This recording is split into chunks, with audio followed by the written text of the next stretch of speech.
Kde sa v zdravotníkoch berie toľko sily? Nie sú z ocele, nie sú nadľudia. Sú to muži a ženy, ktorí dennodenne bojujú s bolesťou druhých a popri tom neraz zabúdajú na tú vlastnú. A práve im venoval svoje poďakovanie na jubileu zdravotníkov v Ružomberku spišský diecézny biskup Monsignor František Trstenský. Lekári, zdravotníci, veľa vecí dávate, pomáhate, obetujete sa. Sme nočné, nadčasy, služby, ambulancia, urgent a tak ďalej. Iné veci. Ale tiež nie ste studňa bez dna. Aj vy ste už niekedy vyčerpaní, unavení, niekedy frustrovaní. Vo svojej homílii, ale aj v besede na záver jubilea sa biskup Trstenský i vladyka Milan Lach zamysleli nad dôležitosťou povolania zdravotníkov v súčasnej dobe na Slovensku. V rámci tej hierarchie ministerstiev povedzte, o čom ktoré tie silové ministerstvá sú, financií, obrany, vnútra, školstvo, zdravotníctvo a sociálne, veľakrát tie politické strany nechcú. Chcú tie silové. A pritom, ktoré ministerstva najviac tak robia s ľuďmi alebo prispievajú? Práve tieto tri spomenuté. My sme v štádiu rokovaní s ministerstvom zdravotníctva. Práve, ako som spomínal tu počas aj tohto stretnutia, čo sa týka nemocničných duchovných, ktorí majú nezastupiteľnú súčasť práve pri starostlivosti, komplexnej starostlivosti o pacienta, kde táto spirituálna duchovná rovina je už bežným formátom, svetovým formátom, ktoré aj mnohé vedecké štúdie dokazujú a potvrdzujú, že pacient, ktorému sa poskytuje tá duchovná spirituálna pomoc, jednoducho aj jeho rekonvalescencia a uzdravovanie prebieha lepšie. Podľa vladyku Lacha je v slovenských zdravotníckych zariadeniach ročne až 1 000 000 pacientov, o ktorých sa stará zhruba 120 000 zdravotníckych pracovníkov. No a tých svojich má aj spišská katolícka charita.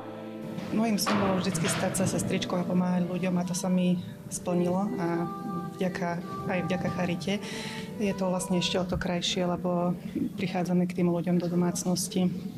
Ďakujem svojmu tímu, naozaj pracujeme, je nás 7 sestier, ktoré chodíme k pacientom. Je to náročná práca, ale je ľahšia, keď nás takto prijímajú. A takisto ďakujem aj príbuzným, ktorí nám pomáhajú, tiež spolupracujúcim lekárom, sestrám z obvodov, z nemocníc, že robíme to spolu pre pacientov a aby to bolo o tom človeku. Samozrejme spolupracujeme aj s Katolíckou univerzitou, boli tu na dneska aj vojaci, čiže aj vojenskej nemocnici v Ružomberku sme vďační. Priznám sa, že uvažujeme urobiť aj nejaké špecializované zariadenie tu práve pre ľudí, ktorí potrebujú aj takúto pomoc. Na Katolíckej univerzite v Ružomberku máme 4 fakulty. Pedagogickú fakultu, filozofickú fakultu, teologickú fakultu, ale významnou súčasťou Katolíckej univerzity je určite fakulta zdravotníctva, kde vzdelávame budúcich zdravotníkov v rôznych odboroch. Je to veľmi pre nás dôležitá a strategická fakulta, aj s veľmi úzkým prepojením na vojenskú nemocnicu, ktorá je zároveň fakultnou nemocnicou Katolíckej univerzity v Ružomberku. Ale Boh dokazuje svoju lásku k nám tým, že Kristus zomrel za nás. Je asi pravda, že tých zdravotníkov je málo, chyba niekoľko tisíc lekárov, hovorí sa o čísle 2-3 tisíc, nejakých možno 6-8 tisíc personálov ako zdravotných sestier.